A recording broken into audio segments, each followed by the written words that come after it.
Coming up this week on the Course of Life podcast, our front nine is all things PGA Championship. I was at Valhalla last week on the grounds in Louisville, Kentucky. So much to cover, from behind the scenes to interview questions, press conference clips from the best players in the world. We're hearing from Jon Rahm, Ludwig Aberg, Scottie Scheffler, Brooks Koepka, and more this week. We're talking LPGA history that keeps on happening. We've got a featured guest in our buddy Jesse Mueller, who was playing in the field at Valhalla. We tell the Club Pro story, and Barstool Trent as well too on the show. We're getting in the Boston Playoffs update, Caitlin Clarks, the NFL schedule, and when we always end with food, I recap the media spread at the PGA. All of it brought to you by our friends at Desert Fox Golf. It is Father's Day gift-giving season, and the DJ-10 speaker is out there, and it's the speaker that every dad needs with them on the golf course that goes great with Desert Fox Golf and their phone caddy. I'll even shout out the Swing 8 tumbler, Mike. I was at a pool party last weekend. A lot of people were very intrigued by the look of the tumbler out there that my wife was drinking out of.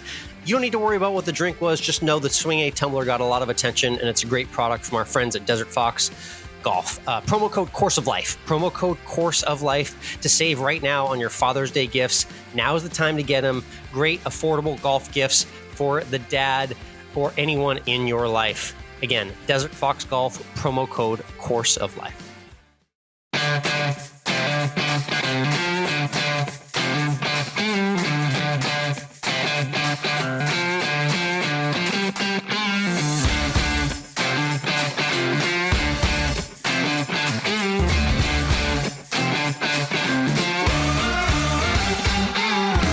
Hello, interwebs, and welcome to Course of Life. We are proud to be presented by our friends at Desert Fox Golf. I'm Michael, he's Alex.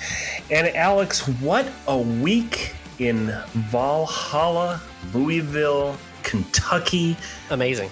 Just a gorgeous course, as we know. You don't think of Kentucky as being a beautiful part of the country, but we can say rolling it is. Green hills, Mike. Yeah. Unbelievable setting, and not a blade of grass at a place at the course where I was able to cover the first men's major championship, Mike. 2 majors in the last month here for us at the Course of Life covered, and awesome, and a huge thank you goes to the friends first off at the PGA of America for helping us tell this entire story from the Frisco trip to check out their facility in the Club Pro Championship all the way to the major. Just an awesome week. And I'm excited to recap it all with you.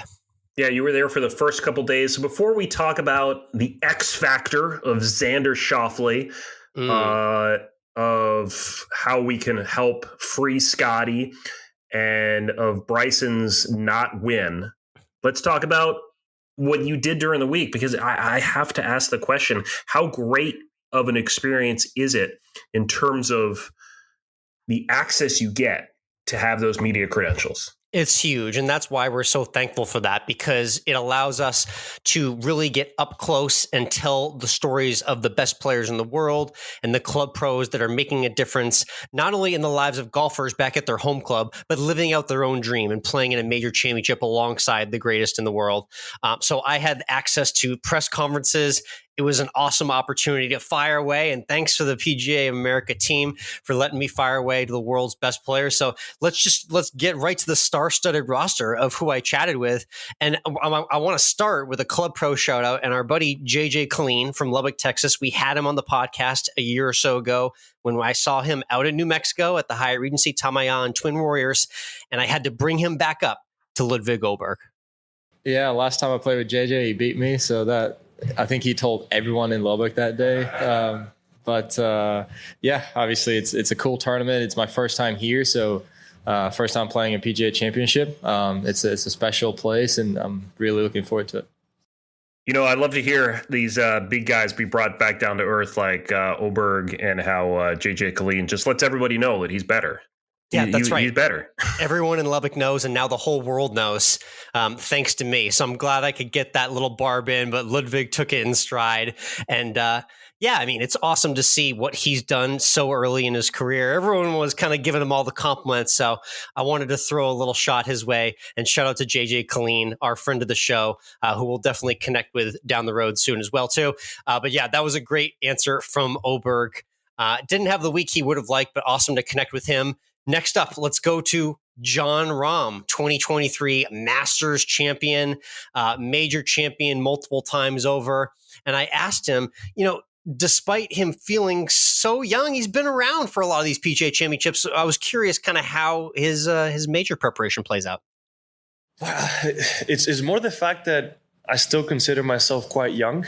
So to think that I've already played 8 is crazy. I think the preparation changes, obviously, quite a bit, because early on you don't know quite what to expect. It's brand new. The majors obviously are an upscale to any other event you play. So I think in my case, it was controlling how much I wanted to do, right? Like I wanted to come out here and expend extra hours practicing, extra hours doing this, and maybe even sometimes changing things that you didn't need to change, right? Took me a little bit to realize that maybe the week before I need to get the work done at home, and then this week just enjoy it and feel like I'm prepared to play the tournament. There's also, I believe, a before and after once you've won a major, going to the next major, knowing that you maybe don't have the chip on your shoulder of not having one, right? So, but I think in my case, at least, was almost dialing back how much I wanted to do on those weeks. I think it's fair to say, Alex, that Jon Rahm is the oldest 29-year-old at the PGA Championship by far. Yes. He's just how many PGA Championships has he been in now? PGA Championships. It feels like he's been in our lexicon forever. The guy hasn't even turned 30 yet. Crazy. It's got a lot of time to go. That was awesome. Cool, really cool catching up with Jon Rahm there. Next up from the press room at the PGA Championship at Valhalla, Brooks Koepka. He's won this bad boy 3 times. He didn't quite come through the way he would have liked to, but he had a very interesting friendship that I saw on display on Wednesday morning that I had to ask about. Saw you got to play practice round with JD today. Crew got to meet Uncle John as well too last night. What's that relationship for the two of you like, being past champions here and reuniting? Yeah, JD's the man. I've always loved being around him. He's gotten close with my dad as well. I think what was it, Bethpage? Him and my dad hung out for a while. I think my dad even forgot to come out and watch me till it was probably about the back 9. So he probably should have stayed with JD, otherwise it wouldn't have been as close. But no, look, he's been great. We text a lot. We have pretty good communication, and it's always fun. Try to play with him at least once. I think played with him at the British last year, and then obviously here try to get 9 holes in with him. The throwaway line from Brooks there is that he played worse when his dad finally showed up on the back 9. So it sounds like if Brooks wants to win more majors, he needs JD there to keep his dad company so his dad doesn't watch him. Yeah, I appreciate Brooks for opening up a little bit there and giving us a little bit of glimpse behind the scenes of what it's like. So shout out the Bob Koepka, who a lot of golf podcast fans know about from past interviews that Brooks has done. Interesting to hear that he struck up a friendship with JD, of course, right? That practice round group, Mike, was Brooks Koepka, John Daly driving around in the cart, Akshay Bhatia, and Jake Knapp, who won us some money at the Mexico Open earlier this year. So an interesting little ragtag group of guys that were playing in the practice round earlier this week. Side note, JD could ride in a cart, but his caddy and clubs could not. Yes, I still didn't figure that rules caveat out there. That was an interesting one. I understand it's because of his condition, which is being, labeled and coined as a disability for JD to use the cart in moments like that. But yeah, Lil John was carrying the clubs when I saw him at the practice round, walking with the rest of the group. One more awesome quote from the press room before we get to a couple more fun guests. Obviously came from a guy who was in news all week long, the new dad, Scottie Scheffler. Hey, Scottie, my wife wanted to insist that I ask about your wife. So how is Meredith doing with the last week, and specifically celebrating her first Mother's Day as well, too? Yeah, first Mother's Day was fun. Yeah, first Mother's Day was Sunday, and then her birthday was on Monday. So, yeah, it was a fun 5-6 days for us. And she's doing well, recovering nicely. We're very, very fortunate to be in this position with a healthy mom and a healthy baby. And, hopefully that will continue. Scottie was coming into this feeling pretty good. New dad, that was all put aside. He could focus on the game. And then Thursday morning happened. He shot 67. He looked pretty good. And then Friday morning happened. And I think we all did 2, 3, 4, 5 takes on the news that he had been arrested, that he was in an orange jumpsuit. Yes. So from my perspective, I follow around Tiger for 18 holes, amazing experience, video coming to YouTube real soon on that. I leave Thursday night. I get all the quotes and all the interview content I want. And I wake up Friday morning after 12 hours of traveling home from Louisville through Florida and Dallas to Austin. And I wake up to a text from my mom sending me a mugshot of Scottie Scheffler for a good minute or two, Mike. I thought that my mom was fooled by a fake news story. And I legitimately felt bad for my mom, thinking that she was duped by the internet once again. And oh no, the story was all too real in the strangest way. I mean, it's just... I'm still just like flabbergasted by it all. that I understand it's dark out. There's an accident. There's police there that aren't normally there, that aren't working the event. Maybe he was told one thing by one person and something else by another person as he's trying to get into the venue. But like the supposed dragging a cop with his car. Just and of course, man. in 2024 fashion, the cop didn't have his body cam on, right? Haven't we heard that line a million times in podcasts beyond this one? But the whole thing was just like an absolute nightmare of a strange story that had people flummoxed. It delayed the tournament. And you actually speculated before you come out. I didn't really think about how kind of the lasting effects of how this may have affected the rest of the week for Scottie beyond what he was able to do on Friday, shockingly. Well, first of all, I don't know. I saw a tweet or something yesterday that was saying that Louisville really needs promoting their prisoner release program because Scottie went out and then shot a 66. Record timing on that release. Yeah, he was doing stretches in the jail cell. That'll be the quote of the week from Valhalla. And he went out there and shot a Friday 66. But then we're thinking maybe it get caught up with him a bit on Saturday because he didn't have the 4 great rounds we're used to seeing from Scottie. That 73, that break of the 40-something rounds under par, I think he had the perfect storm of everything caught up for him from Friday. The adrenaline wore off. And then also not having Ted Scott on the bag. He didn't. He had a replacement caddy for that one day. He had the tour chaplain on the bag with him. And that implosion that he had over those 3 holes on the front was just like... Not great. It was like, what is going on? What is going on? And then he finished it up with a 65 on Sunday. So, I mean, you take out that 73, you put in like a 68. So you give him, so what would that be? You give him maybe 5 strokes. He's at 18 under par. Think about how different this week would have been if he was at 18 under par. And then how we saw at the Masters where he just kind of slowly, he snuck up the top and everyone else just faded away. It's an interesting what would thought. have happened? Yeah, one potential round away from what could be the continuation of dominance for Scottie Scheffler, but he will obviously still be around. We'll be following those proceedings as they go down in the coming days and weeks. But I think the one guy who might have been thankful for the Scottie fiasco was Rory McIlroy, who had a personal life event in the announcement of his divorce. Breaking news as I walked the course Tuesday, and I think he ended up dodging a lot of headlines because of the Scottie headlines on Friday in an ironic way. I completely forgot about that. That was there's never a good time to file for divorce, but to do it over Mother's Day. Oh, is true. I didn't even think about it like that. They just had a kid a few years ago too. Ugh, brutal. Just brutal. And so before anybody asks, I don't know if Mother's Day in the UK is the same or in Europe, if it's the same or not. But his wife is an American. So, fair enough. Or was, that's a brutal timing indeed. Soon former wife. So, but Rory also, I mean, again, we had a very Rory major out of him. We thought he looked good with his 66 to start, and then he had a 71, 68, and 67, so he surged at the end. He just couldn't do it. And it's just like, again, is he ever going to win another major? But now he's also out of number 2 in the world. Interesting. Yeah, no, he's 10 years removed. That was Valhalla. 2014 was the last Rory major, and he did not repeat that glory. There was, like you said, that's the framework for all the drama heading into the week. And fortunately, the tournament lived up very nicely with the leaderboard we got throughout the weekend, where a lot of interesting names and heavy hitters were at the top trying to get the win on Sunday.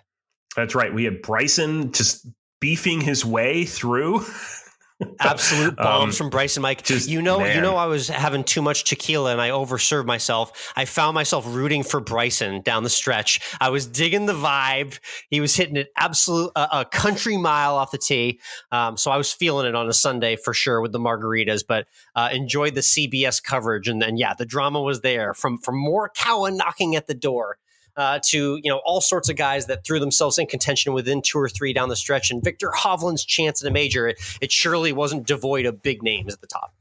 Yeah, I mean, this was a loaded leaderboard and a very low leaderboard. Yep. Xander Schauffele capturing his first major, his first win in almost 2 years. He gets to complement his gold medal now with a PGA Championship. Xander played lights out, 65. He, of course, he set the record with a 62. Yep, I watched that one on Thursday morning, and then he came into the press room, and the first thing he said was, "Yeah, it's great. It's also only Thursday." So, yeah. And he just had that relaxed attitude all week, and he let the chips fall where they may. And his clubs are doing the talking right now. He came up short at Wells Fargo, but he's right there. And, he was asked point blank, like, "Are you playing the best golf of your life right now?" And early in the week on Thursday, he said, "Yeah, I think I am." So for him to say that early in the week and then back it up with his play, very impressive all week long.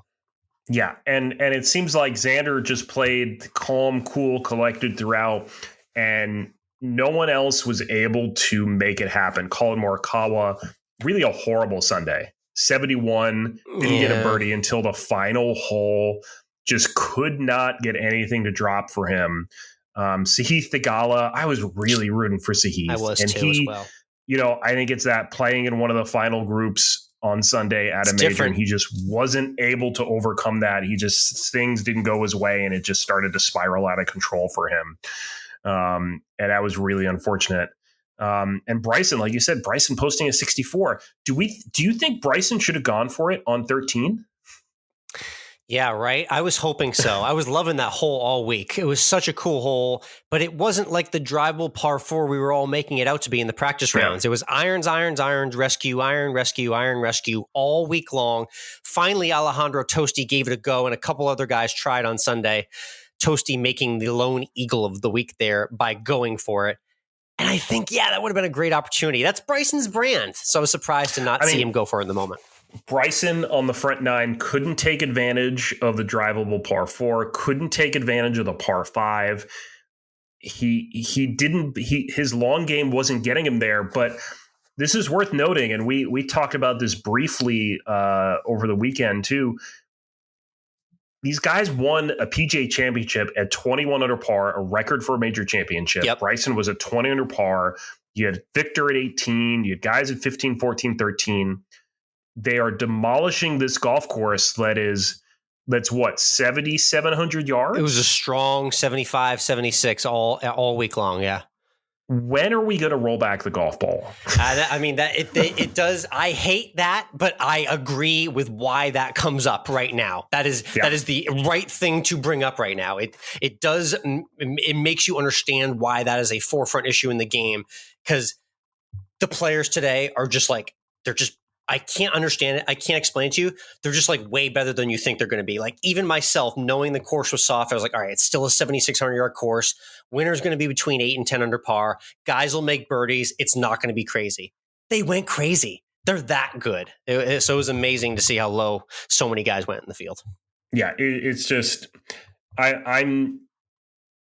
we talk about this a lot on major championships. We'd rather see these guys battling for par than just making birdies galore throughout the week. 8 to 10 under. That was my sweet spot I was looking for. Yeah. But I don't know.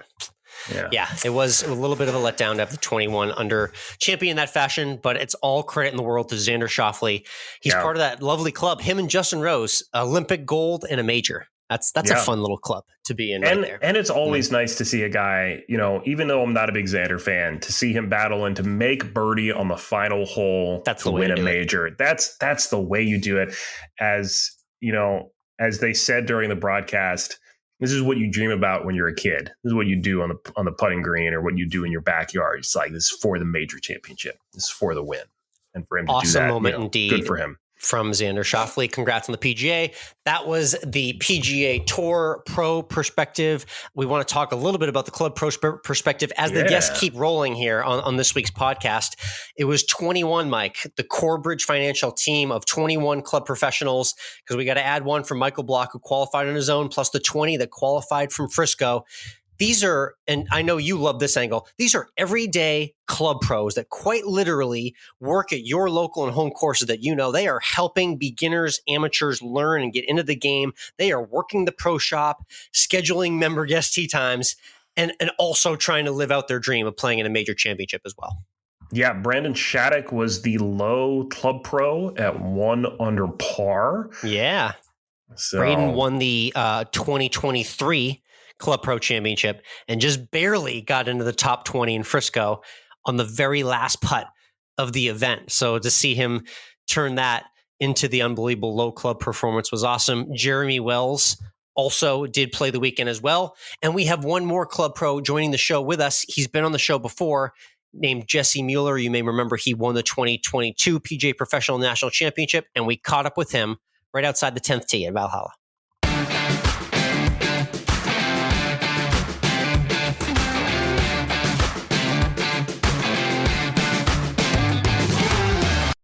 All right, we're here at Valhalla, 2022 PGA Professional Champion. Once again, back at the PGA Championship, our buddy Jesse Mueller joining the Course of Life. Jesse, how you doing today? Oh, great. Glad to be here. Yeah, last time I saw you in Frisco a couple weeks ago, you kind of hobbled your way through the 4 rounds there. How's the leg? How's the plantar fascia? How's feel for you right now? It's okay. We're managing it. It's been better, yes, but it'll be good enough to play this week. Yeah. That grind there, 4 rounds in the breeze in Frisco. What do you think that taught you to maybe prep you for this major championship this week? Well, I love playing in the wind. So anytime it like the last 2 days, especially were my best 2 days, and it was blowing to like 20 miles per hour plus. So I don't know, something that I think less almost, because you're out there more being creative and not really thinking about your swing. So I love playing in those type of conditions. Yeah. How were the nerves for you when I talked to your wife, Jessie, who was on the back? She said it was a little bit different when it was a little touch and go instead of winning by 5 shots in the PGA Professional Championship. But how did you hold up getting yourself inside that top 20 number to be here where you are?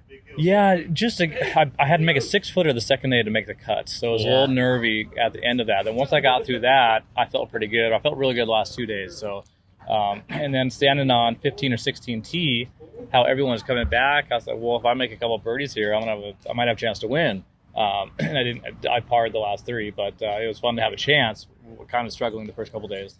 Yeah, no, it was good to see you be very resilient. Again, that's how you got to get here and get the job done. Yeah. So it's great to see you back at another major. It's your 4th now as well, too. Just like saying that out loud, that you're going to have the opportunity to play in now. It's going to be your 4th major championship. How does that make you feel? Yeah, and the older I get, the more I appreciate how awesome the majors are.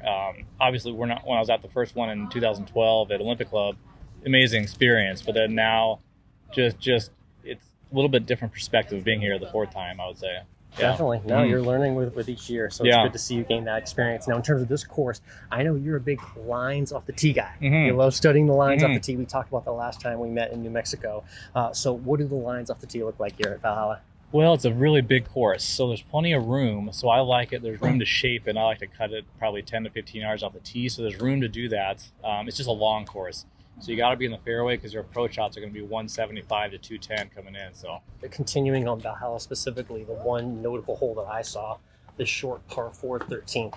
Yes. Tell everyone a little bit about the Island Green hole and what makes that kind of a significant landmark on this course. Yeah, I mean, it's such a scenic golf hole. It's not long, but you have to be in the fairway. If you're not in the fairway, the rough is long enough to where you got to hit over that creek, and there's water on the right and the left and long. So it's you got to be in the fairway off the tee. Definitely. It's going to be interesting to see how you and the rest of the field plays that. 13th edition of Valhalla, the PGA Championship, will be a fun watch for everyone. Yeah. So we're in Kentucky. You have any experience in Kentucky playing a lot of golf? I did last summer. I played in the Barbasol. That's right. Okay. Yeah, so this is my second time in Kentucky. Different part of the state. So we're in Louisville here. Yep. So let's do a quick little this or that and Kentucky stuff here for you.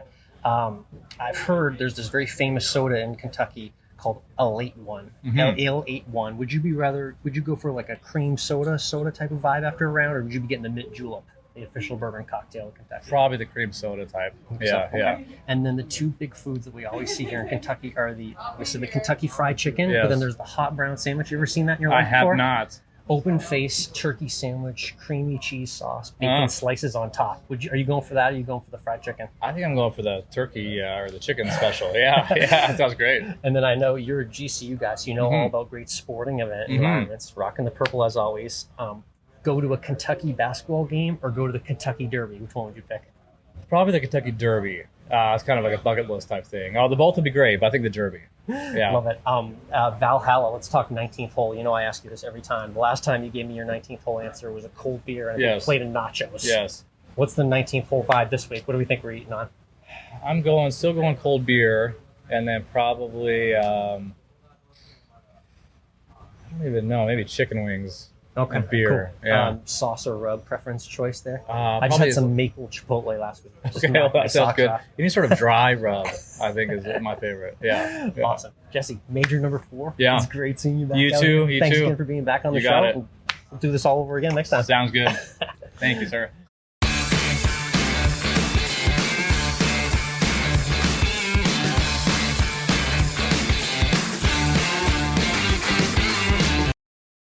Pretty awesome for Jesse to play in 4 major championships now, a couple Opens, a couple PGAs.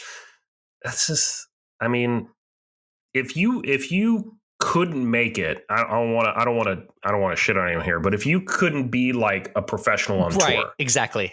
Wouldn't you love to be just ingrained in golf by teaching the game and helping run a golf course and all that stuff? And then, hey, every once in a while, I'm going to go play in a major too. Casually, it's so casual too. He's the just the nicest, most unassuming couple. Both him and his wife, Jessie. That's right, Jesse's wife is named Jessie. Team Jessie out there all week. It was great seeing them, and just a guy working at the local course, taking care of golf course management. And oh, by the way, he's played in 4 major championships. That's just a sample of some of the awesome stories from the Club Pro side that we saw all week. Look forward to covering that in years to come. One more guest that we wanted to highlight, who a lot of people out there will know in the golf content stratosphere, Trent Ryan. You know him as Barstool Trent from the 4Play podcast and Breaking 90 on YouTube. I caught up with him outside the 10th hole at Valhalla.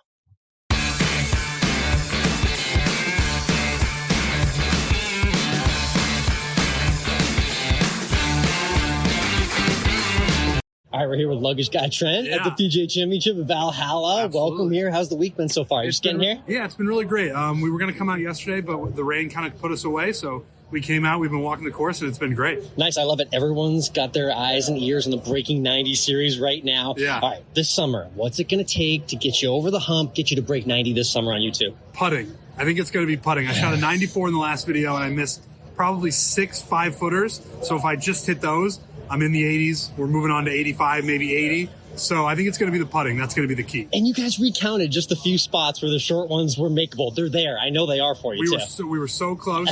So next time, hopefully I do it. It might take a couple episodes, but we'll see. Nice, man. Hey, I know you're big in the Bachelor Nation, so I want to get your opinion quickly. We just saw 3 of the Bachelor, Bachelorette Nation couples go on a trip together. Yeah. Charity Dotton, Zach and Katie, and Joey and Kelsey. Give me your thoughts. Which one do you think is built to last the longest, or who do you like out of those 3 right there? You're putting the pressure on me here. I mean, I love Joey and Kelsey. I think they're great. I mean, I'm just so happy for them. They had such a good season. So I'm really rooting for them. I'm rooting for all the couples, but I think they have a really strong connection, those 2. And I think you and Joey need to get on the golf course. I see him playing a lot on the links recently, so you guys need to set up a tee time pretty soon. I agree. Him and I have talked in DM back and forth, talking about golfing in New York or wherever we're at, so I think that's going to happen sooner than later. Love that. Awesome. Hey, Trent, we love wrapping with our 19th hole question on our podcast. So the question's simple. When you get into your favorite clubhouse, what's your go-to meal and drink that you love to have in the 19th hole? Oh, wow. I love a patty melt. I love a patty melt. Okay, that's one of my favorites. Not many patty melt answers. I like that. Yeah, and then we've actually been drinking this thing recently. It's lemonade and Fireball, and you mix that together called a Dragonade. It's very good. Okay. So that's usually our go-to now. All right, that's the first Dragonade answer on the podcast. Fantastic. Appreciate you joining, Trent. Of course.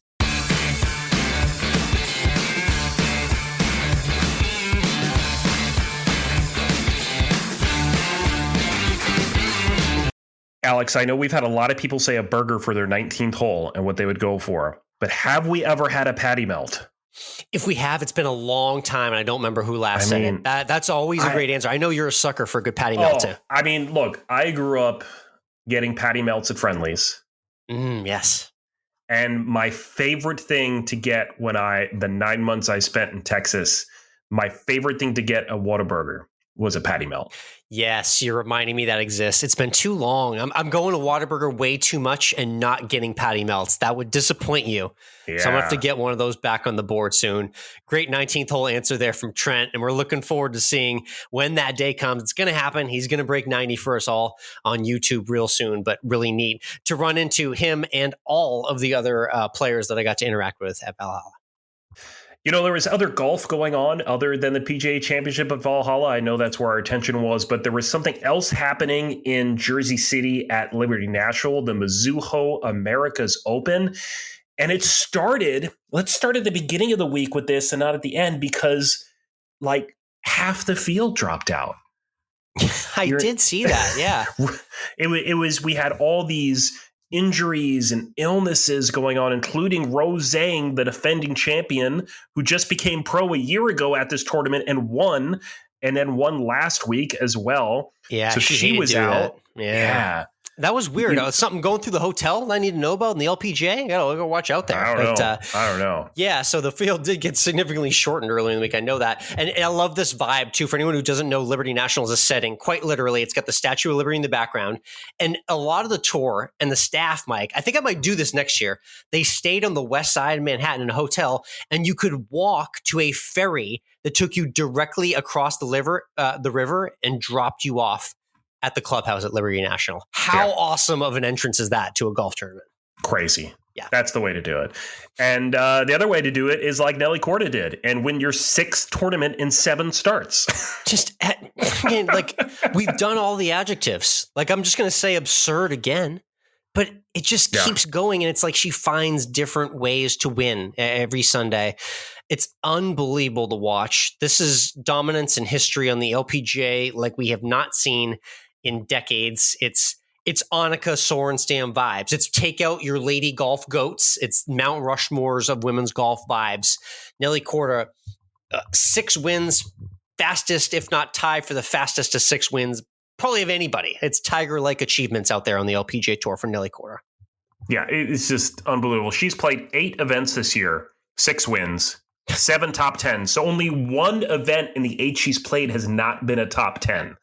So that's 87.5% on the top 10 percentage and 75% on the win rate. Is that a good win rate for a golfer? That's a pretty good season, right?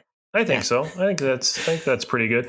And if you look at I mean, it's just crazy.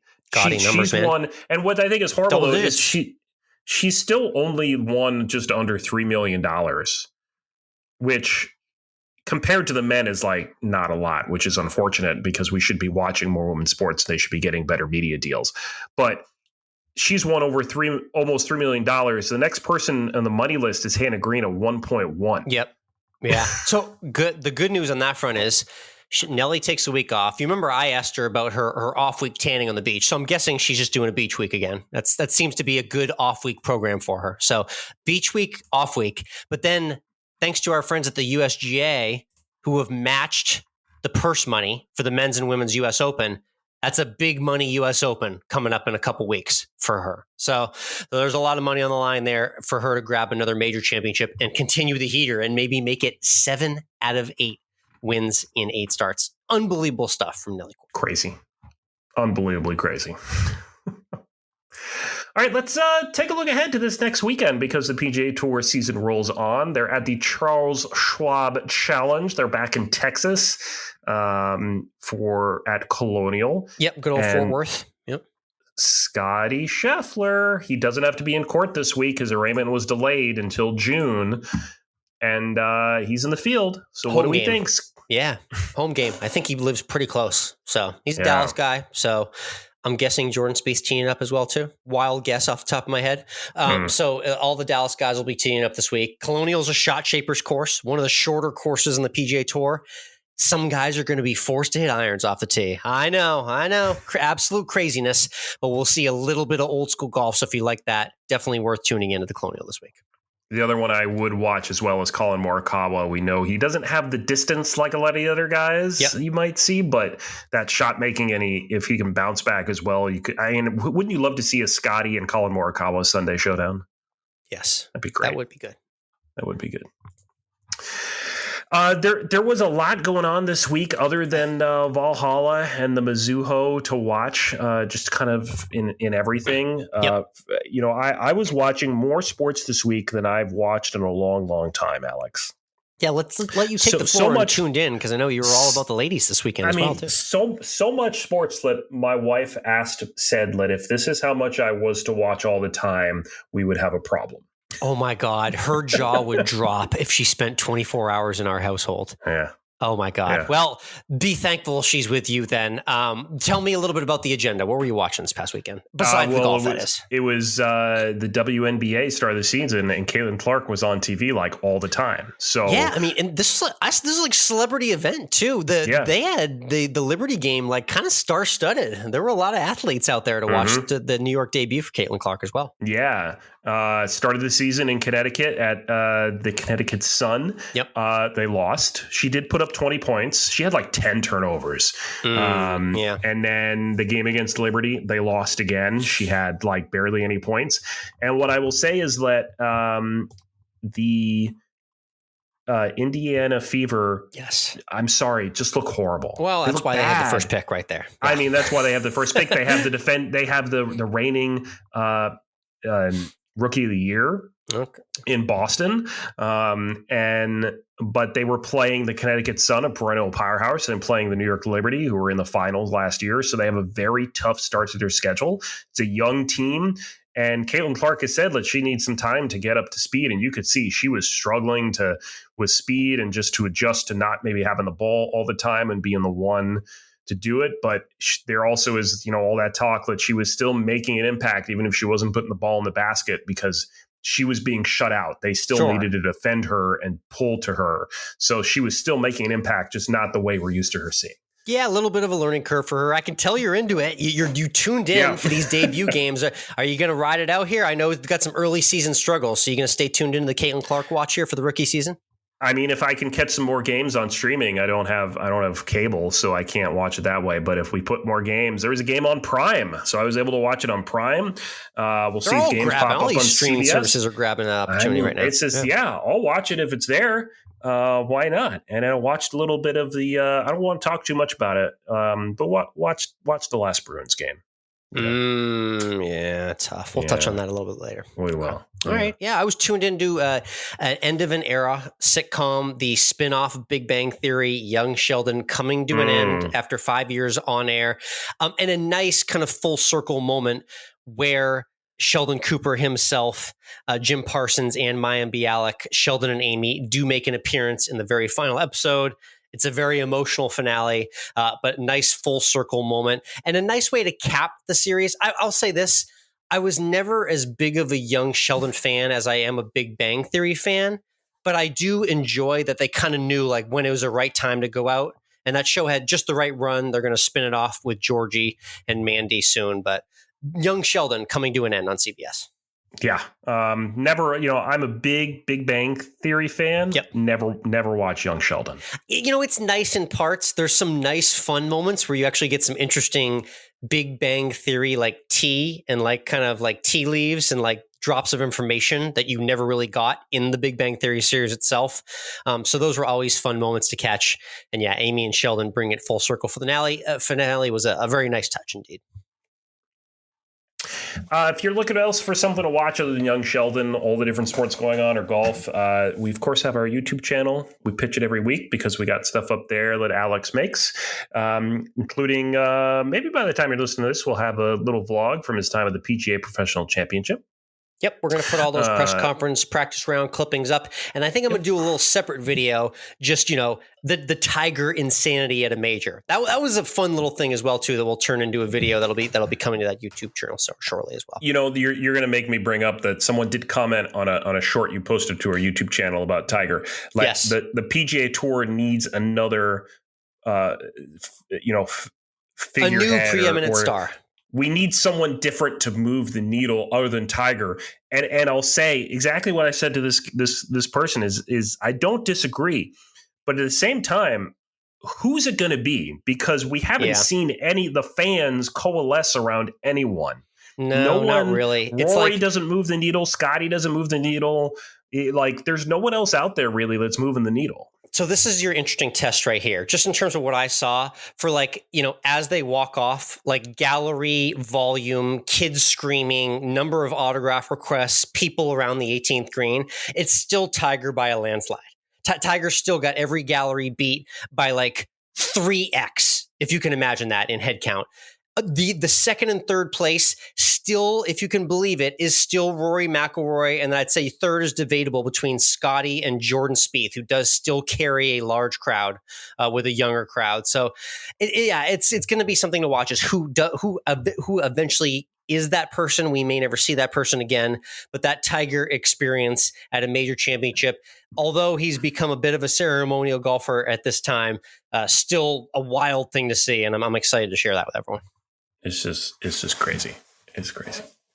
But hey, we're going to take a little break and catch our breath, maybe take a sip of water or something. When we come back, we'll talk NBA, NHL playoffs, because they're going on forever. We'll talk about the NHL schedule. The NHL and NFL schedules are out.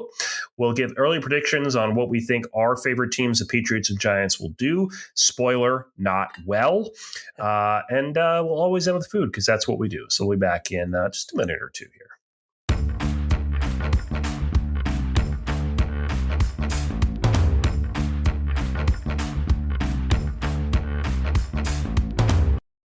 Course of Life podcast is brought to you by Zencastr.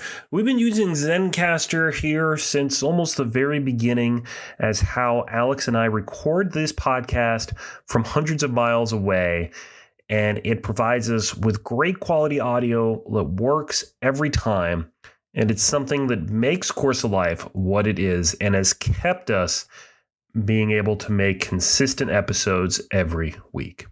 And now it's super easy to record a podcast with Zencastr. You log in using your browser and start recording a high-quality podcast right away. You record studio-quality sound and up to 4K video with your guests. You feel a sense of zen, knowing Zencastr's multi-layered backups ensure you always have your recordings in the highest quality, even if the connection is unstable. And have you ever wondered what you actually sound like? Zencastr's post-production process makes you sound buttery smooth. It automatically removes those ums and ahs in your recording. It removes those awkward pauses in conversation too. Set the right podcast loudness and levels while reducing background noise with the click of a button. Head on over to zencastr.com/pricing and use our promo code CourseOfLife to get 30% off your first month of any Zencastr paid plan. We want you to have the same easy experiences we do for all of your podcasting and content needs. Again, that's zencastr.com/pricing and our promo code CourseOfLife. Zencastr, it's time to share your story.